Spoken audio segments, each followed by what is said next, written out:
NCCS National Center for Cell Science Pune has released PhD admission notification for the August 2026 session. NCCS is one of the premier research institute in India working in a area cellular and molecular biology, structural biology, bioinformatics, systemic biology, neuroscience, immunology, infection biology, cancer biology, and microbial ecology. And for that, PhD applications are encouraged. So as per the notification, the candidates who has possessing a post-graduation degree and a valid GRF fellowship awarded by CSIR, UGC, DBT, ICMR and BINC, they are eligible for application. And applicant who do not have fellowship but have qualified this examination which is conducted by NCBS and TIFR are eligible to apply. Next is the eligibility criteria. So in that, candidate must have post-graduation degree in any branch of science and minimum 60% of marks or equivalent to GPA. A SC, ST, OBC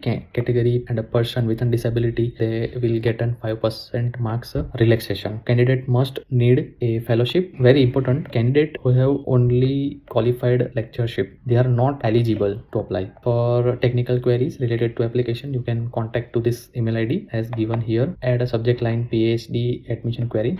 All the update and announcement will be available on this site. The upper age limit for GRF is 28 year. So important dates are mentioned here. Last date of application is 11th May 2026.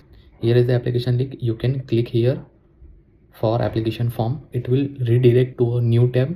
So here is the NCCS Pune PhD admission form. You have to click the checkbox. Now here are the instructions. Before start filling application, you must have documents in a one single PDF. Size should not be more than 1 MB. Here you just have to write your email ID. Then at the next page, you have to write your full name. Here you have to mention your birthday, your gender, mobile number. Then you have to select the below mentioned category. You can select, and if you are physically handicapped, then you can select yes, or if you are not, then no, and go to next. Then you have to write a name of the examination you have qualified for the fellowship. For an example, you have CSIR net, you just have to mention a CSIR net GRF. You have to write certificate number here. Then your roll number in a examination. I am just writing randomly any number to show you. So next is a valid up to. So basically they are asking for the fellowship certificate is valid up to date. Then you can click a next button.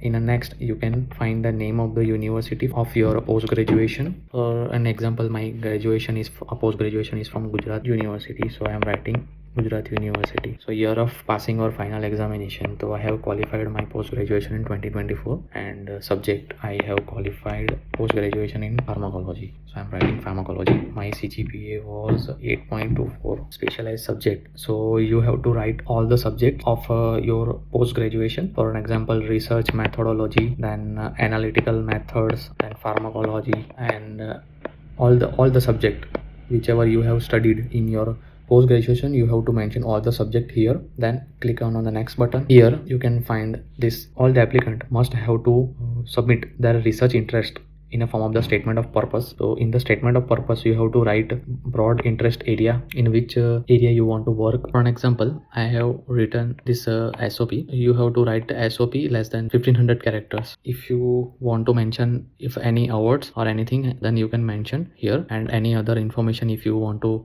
mention, then you can mention here. Then you can click next button. So here is the last page of PhD application.